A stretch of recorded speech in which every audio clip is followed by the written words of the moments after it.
Ay, malas naman. Guys, hanggang alas 2 lang yung biyahe nila na pwede isakay yung motor. Mabiyahe pa ako ng Calapan. Nasa Puerto Galera ako, guys.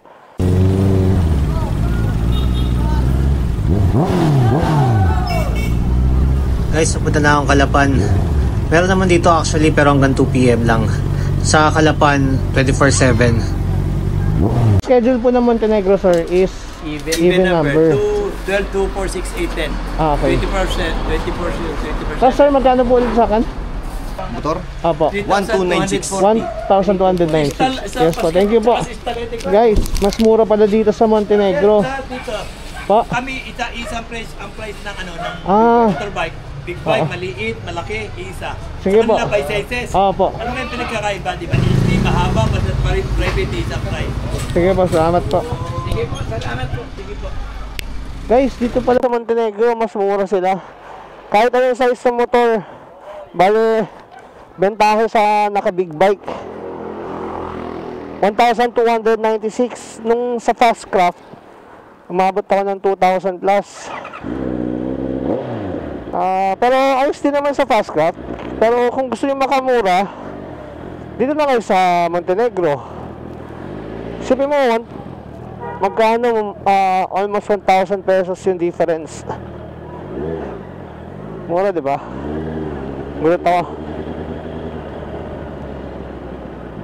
Mas mura pala talaga dito. Ito pala yung sinasabi sa akin ng kaibigan ko na si Charles, na big bike niya gaano lang. Pero sa Puerto Galera dapat ako sasakay. Namali lang tayo, namamali lang tayo doon dahil yung napagtanungan natin sa White Beach, ang banggit pa 5 PM ang last trip. Yung pala 4 passenger lang, hindi pwedeng magsakay ng motor doon sa 5 PM na last trip. 2 PM pa lang last trip doon kapag naka-kotse kayo or naka-motor. 2 PM sa Balatero Port sa Puerto Galera yun. Ayun, napabiyahe ako ng 2 oras ulit papunta dito sa Calapan. Ayun, yung 2 kaibigan ko na taga Lucena, nauna na sila. Doon sila sumakay sa Batalero Port ba yan? Sa Puerto Galera. Ano ko lang yung bag ko sa kanila kasi mabigat, medyo nadagdagan yung gamit ko eh. Barko po. Montenegro. May booking na po kayo? Meron po. Hindi pa po. Kahit mo na po. Ang biyahe nila sa Montenegro, guys, is even numbers. Okay.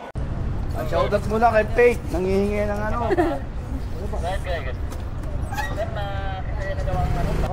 Ano na? Ayutin na.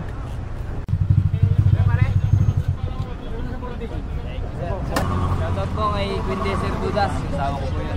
Love you.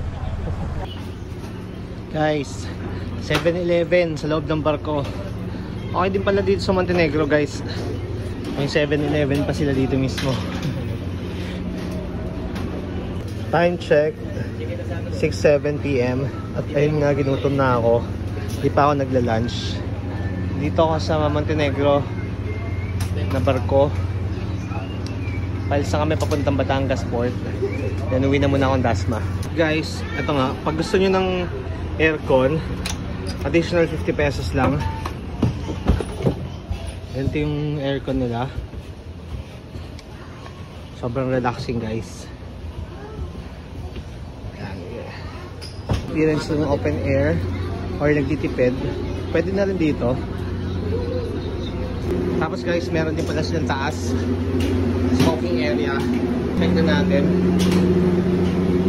Ayun guys, mas presko dito. Masarap dito. Masarap sa pakiramdam, guys. Dito lang muna siguro tayo. Kaiba nga lang, wala masyadong upuan dito sa taas. Ito lang. Siguro dining area to. At dito sa taas, guys, pag maraming bakante, pwede ka muna humiga-higa. Kasi wala masyadong tao na uupo. Higa muna muna ako, matulog muna ako dito. 2 to 3 hours pa siguro biyahe ko papuntang Batangas Port. Then 3 hours or 2 to 3 hours again. 2 to 3 hours ulit papuntang Dasma, Cavite.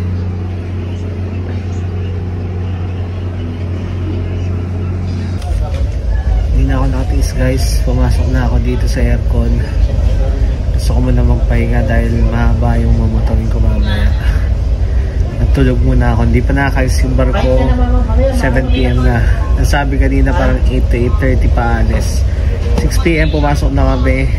Ayun, wala tayong magagawa. Maghintay tayo napakatagal.